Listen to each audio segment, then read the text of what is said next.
Boa noite a todos! Estamos de volta com nossa série de lives Estrelas em Ação, profissionais que brilham em tempos de pandemia. E estamos aguardando. Opa! Nosso convidado chegou! Vamos autorizar a entrada dele. Eu sou brasiliano, seja muito bem-vindo! Vamos aguardar a entrada dos participantes da nossa live. Nosso convidado já está por aqui.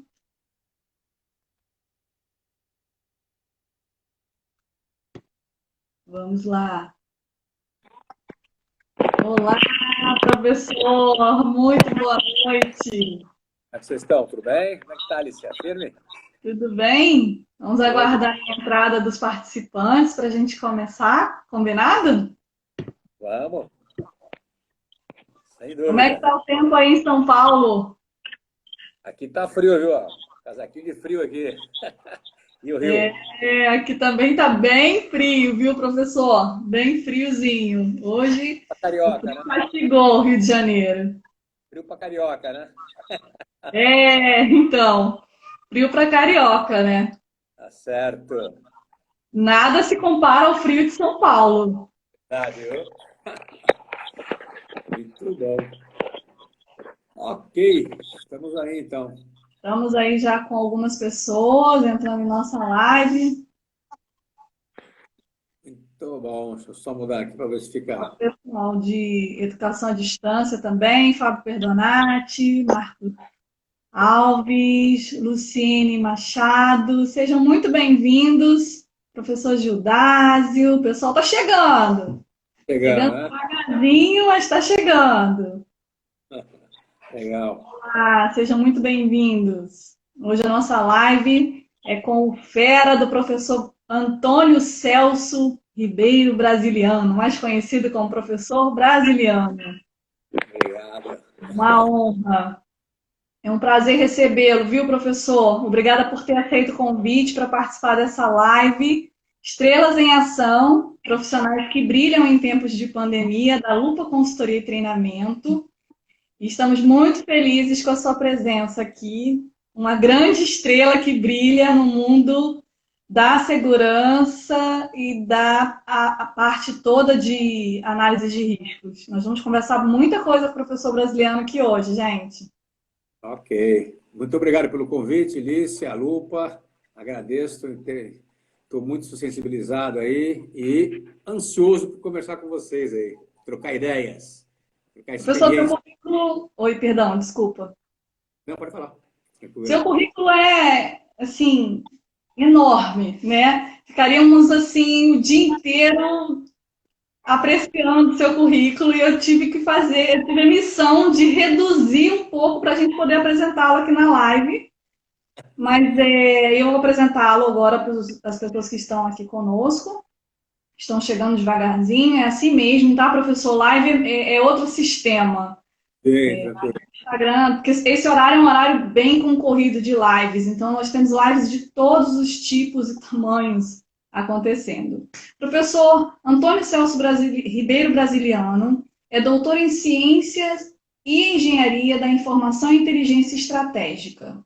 É mestre em Inteligência Competitiva, possui diversas especializações, vários livros escritos, é um profissional com mais de 30 anos de experiência em gestão de riscos, é palestrante nacional, em inúmeros, já foi palestrante e é palestrante nacional em inúmeros eventos voltados para a área de riscos, compliance, auditoria, controles internos e segurança corporativa. E é presidente da Brasiliano Interrisk. Ele vai falar um pouquinho já já para a gente desse belíssimo currículo dele e vamos começar. As perguntas estão abertas, professor, a gente vai perguntando, vai fazendo as perguntas aqui, daqui a pouco a gente abre um pouquinho para o pessoal que está fazendo pergunta e volta de novo, combinado? Tranquilo. Então vamos lá. Professor, como é trabalhar com riscos empresariais em tempos de pandemia? Bom, aí já é uma pergunta boa, né? Pergunta capciosa. Bom, as empresas, na verdade, como ficaram extremamente ansiosas, digamos assim, por que ansiosas? Que foram pegas, na verdade, de surpresa.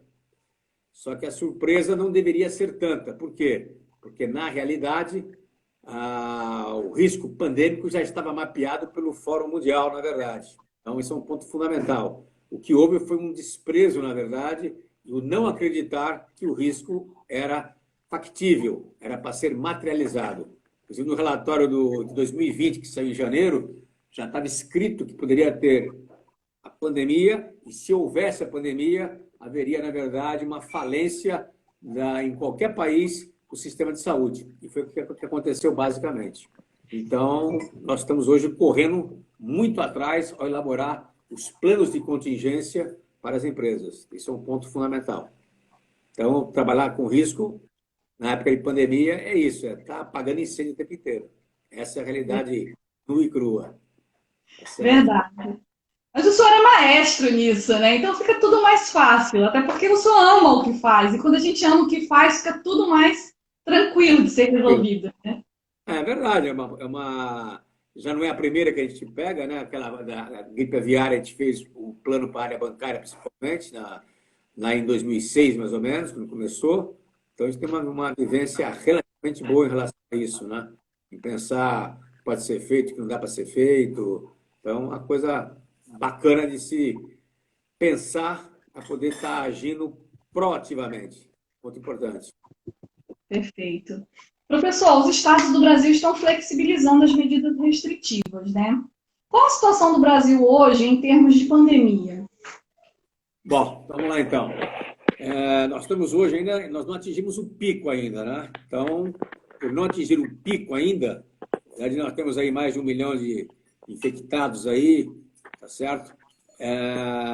Erroneamente, nós estamos flexibilizando. Então, está tendo uma pressão muito forte em função da economia. Mas é um erro porque vai ter um bate-volta constante, como alguns estados fizeram a flexibilização e voltaram para trás. Por quê? Porque a taxa de contágio nossa, ela estava, há 20 dias atrás, 1,92. O que é 1,92? Então, ou seja, a cada 2 brasileiros, tá certo? A cada 2 brasileiros, eles infectam mais 4 pessoas. Então, você vai numa progressão geométrica, tá certo? Então, é de 1 para 2. Um infectado.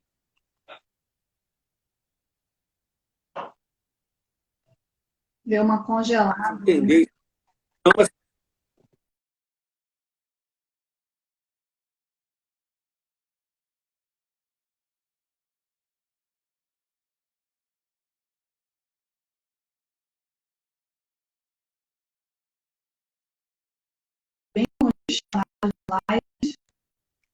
mas isso é ruim, porque a flexibilização vai e volta, fora que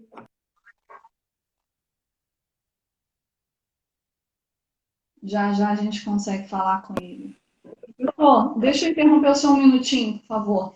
O senhor tem como verificar se seu celular está no Wi-Fi da sua residência ou nos dados móveis? Se o senhor puder, por gentileza, bota nos dados móveis para não ficar travando, está travando um pouquinho. Eu esqueci de falar isso com o senhor. agora, por isso que travou. É que ligaram para mim, por isso que travou a ligação, eu tive que fazer. O telefone não para, né, professor? O seu telefone não para. Ok, sem problemas. Vamos em frente. Ele recebeu ligações, pessoal, por isso que deu uma travada. Mas vamos em frente. Celular de estrela é assim mesmo, não para. Vamos lá. O senhor quer dar uma repetida no que o senhor estava falando? Não, quer que eu fale de volta? Eu posso falar, se travou. Quer que Sim, fale? por favor. Então, vamos lá, então. Por que a flexibilização hoje, qual é a situação do Brasil? Então, nós estamos com 1 milhão de infectados na realidade, não chegamos no pico, fazendo uma parte mais resumida. Ao não chegar no pico, a taxa de contágio, na verdade, que é a chamada de RT, é alta ainda, alta porque a OMS ela recomenda para você flexibilizar ser de 1 para 1.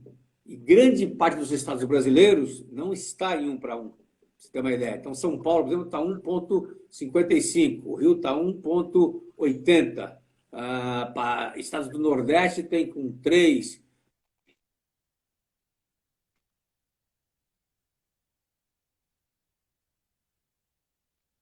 Gente, taxa sendo alta, tá certo? A gente fica numa posição extremamente sensível. Por quê? Porque faz o bate e volta constantemente. Então, vai abrir, vai flexibilizar e vai ter que retroceder. Igual.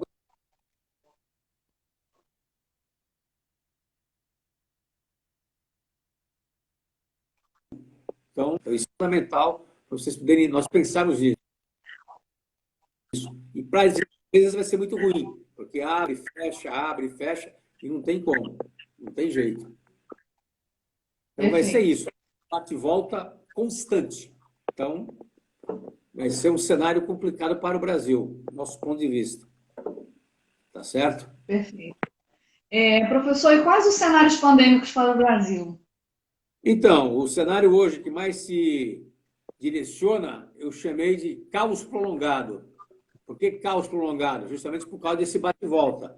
Quando nós temos uma curva pandêmica que não atingimos o pico, vai atingir o pico, vai descer, mas não desce de uma maneira vertical, praticamente. Então, ela vai descer quase que, né, de uma maneira mais aliviada. Nós demoramos para subir e vamos demorar para descer. Nessa descida, a gente vai ter barriga. Barriga é o seguinte, cai e sobe, cai e sobe. Então, na nossa ótica, a pandemia no Brasil vai durar até mais ou menos fevereiro, março do ano que vem. Vamos ter que conviver com ela.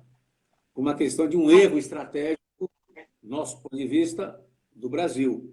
Gestão da crise da pandemia. Então, o cenário é esse. Eu chamo de caos prolongado. E isso vai impactar a economia, obviamente, e impacta na veia toda a operação das empresas. Tá certo? Então, isso é fundamental de estar preparado para isso, se preparar para isso, né? Ponto Haja que paciência, né, professor? muita paciência tem que ter, muito jogo de cintura, tá certo? E o governo, tanto municipal, estadual como federal, tem que ter muito sangue frio para poder dizer, ó, não pode continuar, não dá para abrir, porque você vai prorrogando, né, o problema. Em vez de você cortar o problema, você prorroga. Se tivesse feito o lockdown lá atrás, há 2 meses atrás, ele estaria talvez hoje numa outra posição. Aí houve a briga, a polarização entre fechar, não fechar, abrir, não abrir, economia e não economia, não adiantou nada. Hoje, para você ter uma ideia, nós perdemos 1.400.000 empregos hoje, não pela questão do isolamento, mas pela questão pandêmica, ou seja, as pessoas foram infectadas e quem foi infectado tem que ser tratado. Então, a pessoa que está infectada perdeu o emprego e a pessoa que ajudou o familiar a tratar também perdeu o emprego. Então, essa é uma questão básica. Então, não é só o fato de você de ter feito isolamento que deu um impacto. A pandemia, por si só, já dá um impacto. Por isso é importante pensar um pouco nisso daí, temos macro, certo? Então, aquela teoria de você soltar e fazer, na verdade, né, a questão de você vacinar, né, ou você ter, na verdade, o rebanho todo ele imunizado, aquilo ali não deu certo em país nenhum do mundo. Por quê? Você tem que imunizar 70% da população para estar com o rebanho imunizado. 70%. É um percentual alto, né? Um percentual Muito. bem alto, né? O Brasil é viável. 200 e poucos milhões de pessoas. E aí, quantas pessoas iriam morrer em função disso? Por isso que o College Imperial, lá da Inglaterra, falou que a tendência era, se continuasse no ritmo nosso, de não fazer isolamento e tal, ia morrer, na verdade, quase que 4 milhões de pessoas. Tá certo? Caramba. E para as empresas, então, quais as consequências nesse momento dessa flexibilização para as empresas?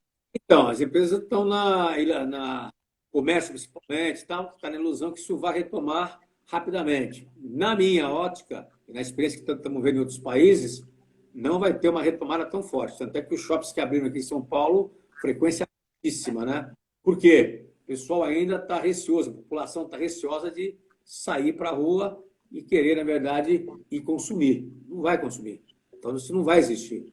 Isso é uma ilusão, tá certo? Por quê? Porque não tem a sensação de segurança. A polarização que tivemos aí, na verdade, certo ou errado, não interessa agora, mas a polarização que tivemos entre federal, estadual e municipal foi muito ruim para o Brasil, muito ruim. Então, isso aí teve, na verdade, uma repercussão negativa tanto a nível, né, da população e diretamente na veia das empresas. Diretamente na veia das empresas. Então, nós não tivemos uma gestão de crise conduzida através de um ente que é o governo federal. Haja vista as trocas que nós tivemos aí do Ministério da Saúde. Entendi. Então, na sua opinião, quais os riscos que essa flexibilização antecipada, digamos assim, antecipada, né, traz para as empresas e o brasileiro? Número 1, para as empresas brasileiras, continua ainda em recessão e não vai ter, na verdade, uma retomada em V, como o pessoal está falando que está tendo. Retomada em V que você caiu e sobe rápido. Na nossa opinião, na nossa visão, vai ter uma queda e vai ser, na verdade, em L. Você vai demorar para poder estar retomando. Por que demorar para você estar retomando na realidade? Porque você está, na verdade, fazendo as barrigadas e ela está se prolongando. Então, vai ter que espichar, na verdade, a recessão. Não tem jeito. Segundo ponto importante, nosso ponto de vista, o governo brasileiro, federal, o auxílio para as empresas, eles não chegaram. Para as empresas que eu falo, pequena e média empresa, não chegaram. Tá certo? Não chegou na ponta. Então, as empresas hoje estão penduradas, grande parte está pendurada, quer dizer, está sem fluxo de caixa, está sem liquidez. Então, a tendência dessas empresas aí é quebrar. Tá certo?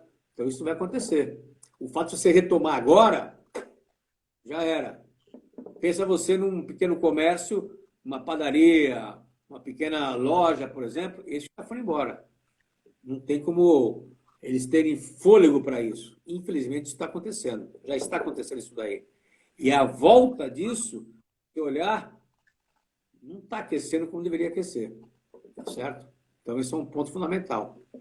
Nessa hora, nós temos que ser keynesiano, na verdade, né? Keynes, né? Em termos de economia. O Estado tem que bancar. Então, teria que chegar rapidamente, como aconteceu na maior parte do mundo, o auxílio emergencial. Obrigatoriamente. Senão, você não segura a roda da economia. Então, esse é o risco que temos hoje. Nós temos um risco econômico muito forte, atrelado hoje, pela polarização que nós tivemos, a um risco político. Então, a pandemia para o Brasil trouxe o econômico e o político. Nós estamos vivendo uma tríade. Nós temos 3 riscos macro no Brasil hoje cravado. A pandemia, a economia e o político, por sua vez. Isso, para nós, aí é a pior coisa do mundo, que estamos vivendo 3 frentes simultaneamente, enquanto os outros países estão vivendo somente 2, tá certo? E alguns somente uma, que é a pandemia, tá certo? Então, isso para nós é muito ruim. Perfeito. A gente tem uma pergunta aqui do Mário Souza. Ele fala assim: e a nova estrutura do Ministério da Saúde, dá para avaliar agora, de imediato, ou é melhor aguardar um pouquinho para fazer uma avaliação? O pessoal pode mandar pergunta, tá? Então, na minha opinião, a opinião do brasiliano, porque eu fui ex-militar, na minha opinião, tinha que estar comandando, na verdade, eram os técnicos. Quem são os técnicos, na verdade? É o pessoal de saúde. Então, o que está em cima hoje, lá, os militares, eles poderiam estar num back-office, numa parte mais de logística, aí poderia estar, mas o comando técnico tem que ser de médico. Tem que ser, na verdade, o pessoal que conhece o assunto. Não tem jeito. E você não tem isso aí, você não enxerga isso. Então, por isso que está nesse vai e vem, tá certo? Então, eu considero um erro crasso, tá certo? Grosseiro, na verdade, deixar lá, colocar os militares, na verdade, né, tomando conta do Ministério da Saúde. Eu considero tecnicamente errado. Não tem como você escapar. Tem que ter um plano de ação feito, montado, com metas claras. Quem montaria essa meta? O dono do processo, que conhece profundamente, são os técnicos, cientistas, etc. E não são os militares. Infelizmente é isso. Na minha humilde opinião. Como ex-militar que fui também, e falo abertamente. Certo? Perfeito. E o Brasil hoje é tido pelos organismos internacionais, né, professor? Entre eles a OMS, como um país que geriu muito mal a crise sanitária, né, o nosso Brasil. Você poderia dizer os motivos disso ter acontecido? Eu acho que até é um gancho, né, da pergunta anterior. Pois é, então, os motivos é o principal. Inclusive, nesse fim de semana saiu a matéria na capa, na Veja, naquelas páginas amarelas, saiu o Falcone falando sobre isso. Né? Então, número um, faltou liderança. Uma liderança firme e forte do executivo principal. Faltou a liderança. Liderança. Então, se eu perguntar para vocês, e se eu estiver errado, me corrijam ou questionem. O presidente Bolsonaro visitou algum hospital de campanha? Visitou algum hospital? 0,0. Então, não fez isso. Infelizmente, não fez isso. Então, faltou liderança. Houve a polarização política em questão de brigar com os governadores. Nunca devia ter acontecido isso. Você tem que ter um direcionamento único. Todos têm que remar. Na Alemanha, para vocês terem uma ideia, houve a união dos partidos. Então, seja comunista, de direita, centro-esquerda. Qual era o foco? A nação e a população. Ponto final. Então, não tem que ter briga para isso. Então, tinha que ter... Então, número um, faltou essa liderança. Número dois, um comitê com objetivo claro e um plano de metas a ser cumprido. Tá certo? Isso nós não tivemos.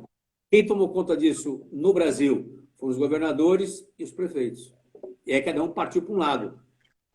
Cada um partiu para um lado, porque não tinha um direcionamento. Haja visto que você viu agora que Paraná abriu, a flexibilização um pouco antes fechou. Rio Grande do Sul abriu, fechou. Santa Catarina abriu, fechou. Quer dizer, cada um fez do seu modo, do que achava que era melhor. E não com uma direção única, um consenso único.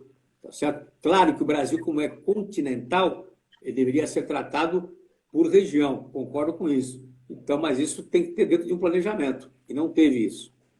Deixou solto.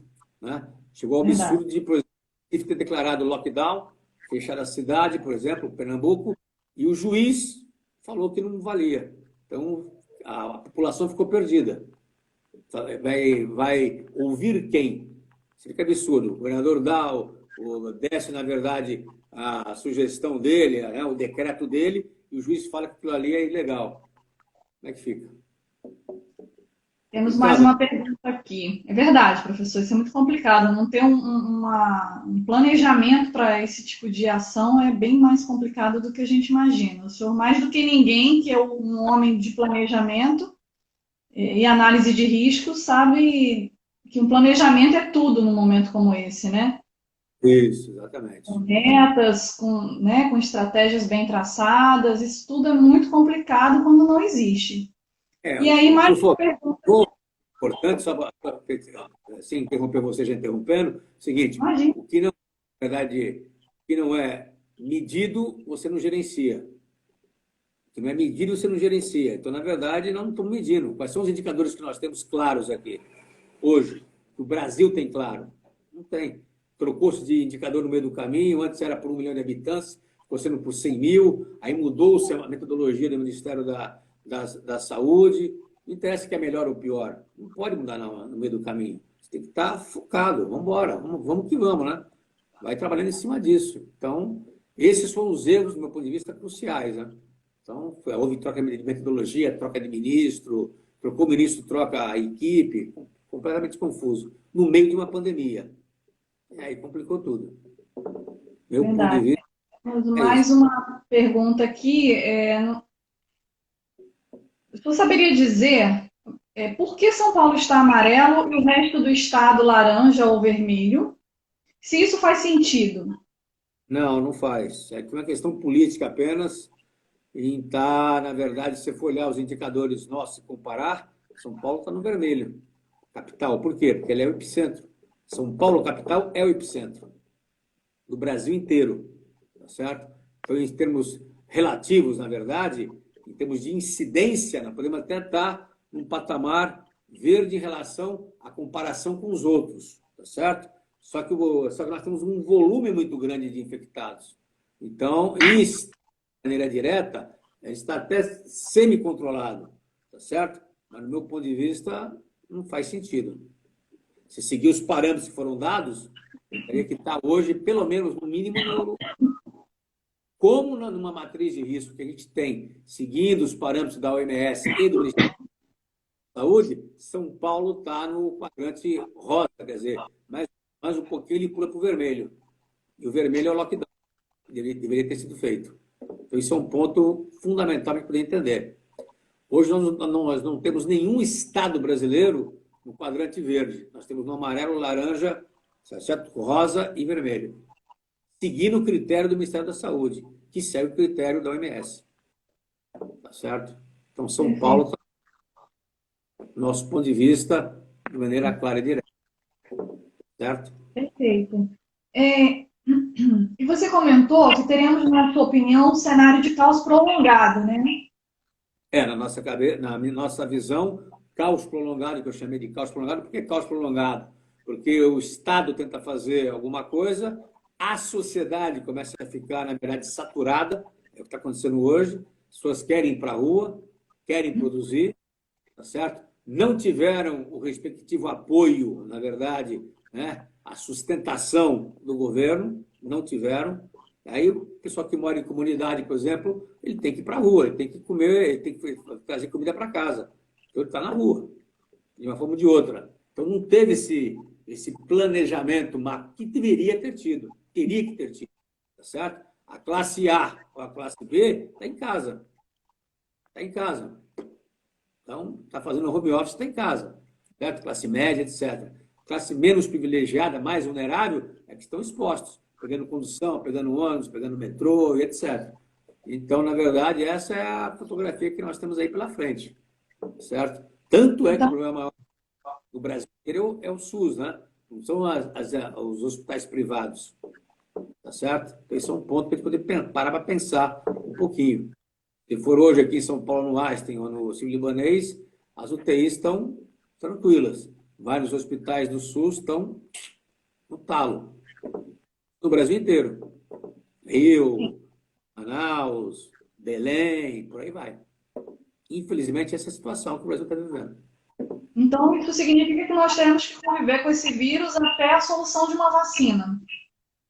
Teoricamente, então. Teoricamente, nós vamos vai até setembro, vai até fevereiro, março do ano que vem, se antes não surgir o vírus. Chance do vírus com a vacina. Chance de uma vacina ficar pronta até dezembro. Pouco provável. Deve ser início de 2021 que deve ter a vacina. Apesar de todos os esforços que estão fazendo. Mas tem protocolos a serem seguidos, né? Já estão testando em humanos, inclusive. Mas tem protocolos a serem seguidos. O Brasil assinou o convênio agora com Oxford, São Paulo assinou o convênio aí com a China. Quer dizer, então, o Brasil está andando rápido em função disso. Para sair esse ano, pode até sair, tomara que saia. Pouco provável. Pela experiência que nós temos nos protocolos que devem ser seguidos, né?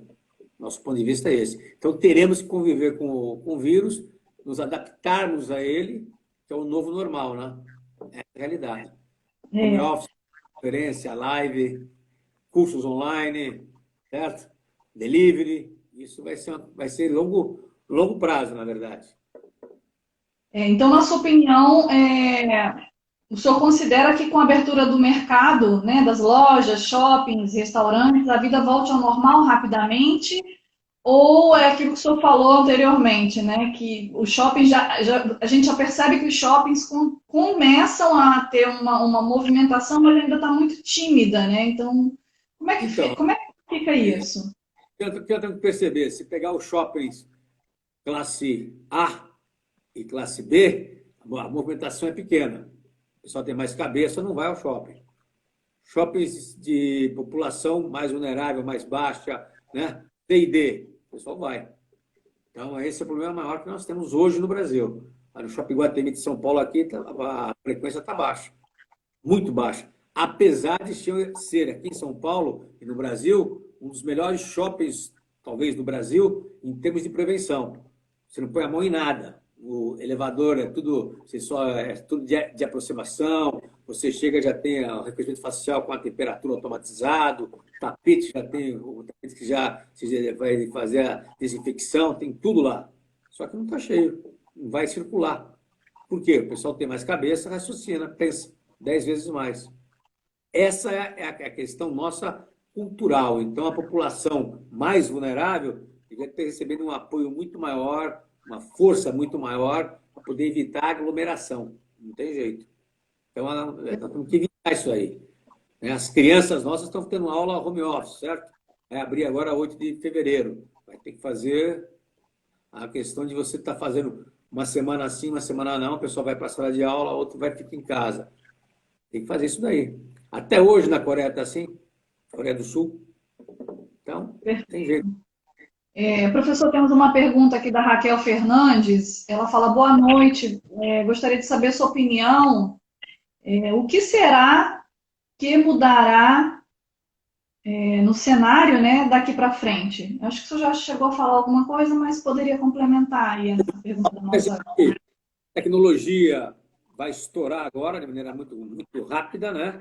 Ou seja, nós estamos acostumados agora nessa pandemia a utilizar a tecnologia, a usar o delivery, fazer home office, fazer, na verdade, teleconferência, live, etc. Então, você vai usar muito mais isso. Eu sou prova viva disso. Eu não dava aula online, não fazia live, não fazia teleconferência, passei a fazer. Então, a tecnologia tende a crescer estupidamente. Isso é um nicho de mercado que o Brasil está pegando e é um nicho que tem que ser aproveitado, que você vai ter emprego em função disso. Então, a tecnologia vai crescer. Então, isso, o novo normal é isso, tá certo? Enquanto que os modelos de negócio terão que ser trocados, tem que ser repensados. O modelo de negócio tem que ser repensado. Se não for repensado, morre. Não tem jeito. Não tem outra forma. Perdão. É só para o senhor baixar um pouquinho o telefone. Isso. Estava quase sumindo. Isso, obrigada. Perfeito, perfeito. Obrigada pela pergunta aí, Raquel. Temos uma ótima pergunta aqui também. Professor, já que pela sua, da Carla Araújo. Professor, já que pela sua ótica o crescimento se dará em L e não em V, como os brasileiros e as microempresas podem sobreviver em meio a todo esse caos? Então, tem a fórmula mágica nossa do brasileiro, que é o jogo de cintura, né? Essa não é a primeira crise que o brasileiro passa. Eu, por exemplo, já. Ele deve ter recebido ligação de novo. Tem o quê? Deixa eu só aumentar Seu aqui o computador. telefone seu telefone tá mexendo. Né? Então, peraí, deixa eu bater aqui. Qual é o problema maior que nós tivemos, na verdade, né?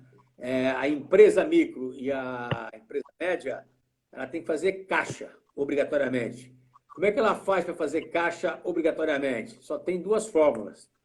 Empurrar para frente as suas respectivas, né, os seus compromissos. Então, o banco tem que negociar, barrigar. Imposto tem que barrigar. Não tem jeito. Se quiser sobreviver. Tá certo? Não tem jeito. Por quê? Vai fazer fluxo de caixa. Isso não tem jeito. Vai entrar no refis e os bancos têm que negociar. Eu fiz isso.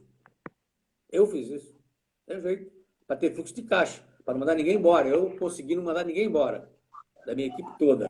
Certo? Mas a empresa micro, pequena, média, micro, para sobreviver, tem que fazer isso aí. Não tem outra forma de você. Por quê? Você não recebeu o apoio do governo, o apoio emergencial das empresas, estou falando, não os R$ 600, que é para a população mais carente, mas as empresas não receberam. E o pior, a pequena empresa, a média empresa, é a que mais emprega no Brasil. É a que mais emprega no Brasil. São as grandes. Certo?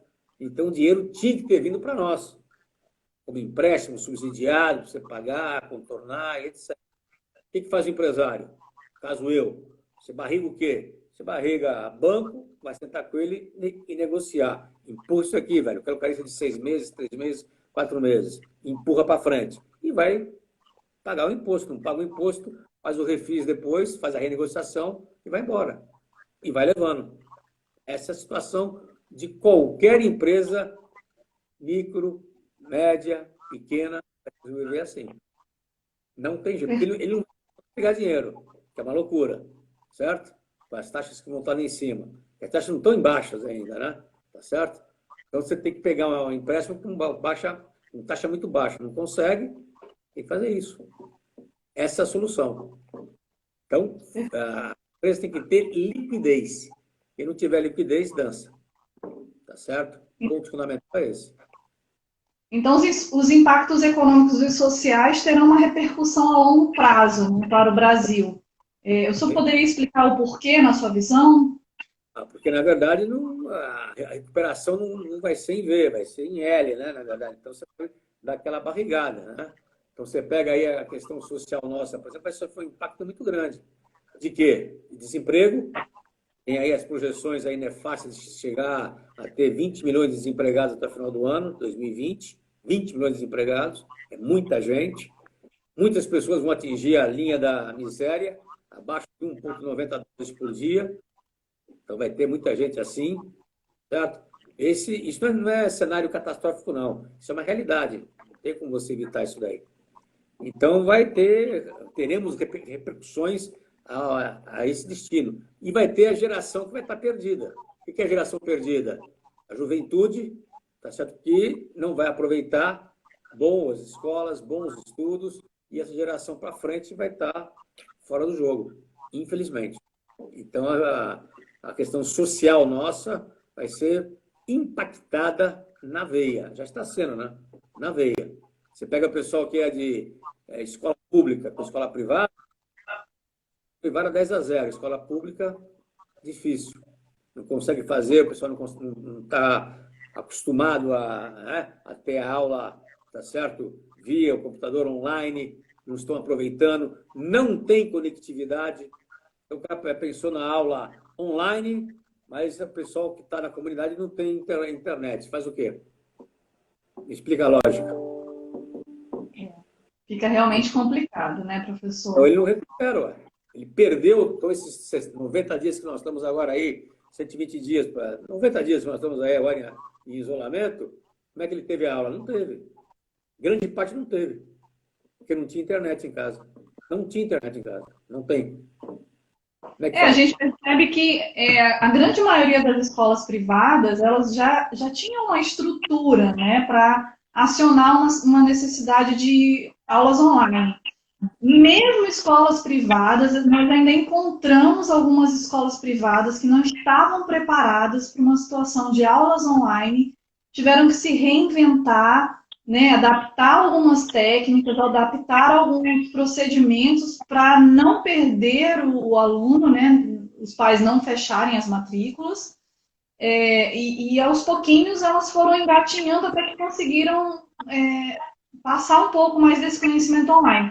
Imagina as escolas públicas, né, que tem uma dificuldade já tradicional no nosso país, né? Professores, por exemplo, não estavam acostumados em dar aula online. Então, eles dão aula muito mal, na verdade, né? Alguns professores, quer dizer, pega a escola pública, a grande maioria. Isso aconteceu. Isso acontece, está acontecendo agora. Na pública, muito. Na privada, menos ainda, a pessoa se adaptou rapidamente. Mas é outro mundo, né? Não tem como a gente querer tapar o sol com a peneira. Não adianta. Eu sou de escola pública, do meu tempo. A escola pública do meu tempo era boa. Hoje em dia não é. Hoje não é. Infelizmente não é. Então, e as empresas que não tinham uma plataforma de educação à distância, elas tiveram também que se reinventar em situação emergencial para poder acompanhar as outras empresas que já tinham essa tecnologia implementada na empresa, né? Outro que você tocou bem, pensa no home office que as empresas fizeram. As empresas fizeram, não estavam preparadas, tá? Então, usaram a internet da casa do funcionário para ele acessar a rede da empresa. Nós tivemos de ataque cibernético em relação a isso, foi uma boçalidade. Por quê? Porque as empresas não estavam preparadas, tiveram que cair rapidamente para o home office e lá não tinha a segurança necessária. E foram atacadas estupidamente. Hospital, escola, indústria, todos eles. Incrível, né? Isso aconteceu muito no Brasil. Então, o Brasil passou a ser um dos países aí mais vulneráveis em termos de ataque cibernético. Já era, mais ainda. Tá vendo só? É verdade. Essa parte de segurança, né, da cybersecurity, realmente ela deixou muito vácuo, né, muita possibilidade, porque as empresas não estavam preparadas para o que aconteceu. Então, é a coisa do brasileiro, quando acontecer a gente muda, quando acontecer a gente coloca, né? Então, essa prevenção da segurança não é muito comum, né, na maioria das empresas. E isso a gente percebeu com a quantidade de ataques que sofreram hospitais, principalmente, Tudo. grandes instituições, grandes organizações, né? Foi Enfim, básica, né? Então, essa foi uma questão que aí você vê o quanto que a empresa estava preparada ou não. Por isso que eu falei que as empresas, quase todas elas, foram pegas de calça na mão, tá certo? E, é aí, e o verdade. governo também. Por que o governo também? Por exemplo, nós tivemos o carnaval aqui no Brasil. O carnaval em fevereiro, nós já sabíamos que lá fora já estava pegando já. Já tinha problema. E não tomou nenhuma providência. A empresa não tomou, o governo não tomou, quer dizer, então houve uma negação muito forte de seguinte, ó, que no Brasil não vai chegar, não tem, não vai chegar, né? Chegou. Quando chegou, poucos estados, São Paulo teve um pouco mais de preparo, porque tem o estado mais forte, digamos assim, se preparou melhor. O restante vai para Amazonas, lá para Manaus, vai para Belém, coitados. Foi uma calamidade, infelizmente, calamidade, tá Verdade. certo? Professor, nós estamos aí com 4 minutinhos para encerrar nossa live. Uma última pergunta para encerrar nossa live. Alguma mensagem, na verdade, alguma mensagem ou sugestão que o senhor queira deixar para o empresariado e para as pessoas que estão participando agora da nossa live? Alguma mensagem Mas, importante para a gente eu começar a dou pensar dica. mais? Então, dica não, o que a gente pede para o empresário, na verdade, o empresariado, seja ele grande, médio, na verdade, e pequeno, é tentar segurar, número um, tentar segurar os seus empregados. Isso é um ponto fundamental. Fundamental. Então, negocia, faz barriga, faz o que puder fazer. Por quê? Evitar de jogar a pessoa hoje no meio da rua, que vai ser um caos social. Ele tem que saber disso. E no caos social ninguém gerencia e ele não vai ter produto para vender depois. Não adianta pensar que isso não vai ter. Então, eu acho que nós temos que brigar para segurar todos juntos. Aí entra governo, então você tem que fazer isso. Número dois, tem que pensar na liquidez. Liquidez dele, grana viva na mão. Tem que ter liquidez. O terceiro mais importante, junto com esses dois, qual é? Remodelar o seu negócio. Tem que pensar como que vai ser o seu negócio. Não tem jeito. Então, o negócio vai ser modificado de uma forma direta. Não tem como não ser. Não tem como não ser. Esse é o ponto fundamental. Então, tem que pensar, o mindset tem que ser trocado. Não trocar isso daí, a tendência é ir para o buraco. Perfeito. Professor, vou agradecer aqui as pessoas que estão participando da nossa live. Muito obrigada por estarem participando, pelas perguntas. Estão aqui enviando várias mensagens, agradecendo pela live, falando que a live está de parabéns, foi ótima, muito esclarecedora. Professor, eu agradeço, em nome da Lupa Consultoria e Treinamento, a sua presença em nossa live do projeto Estrelas em Ação, Profissionais que Brilham em Tempos de Pandemia.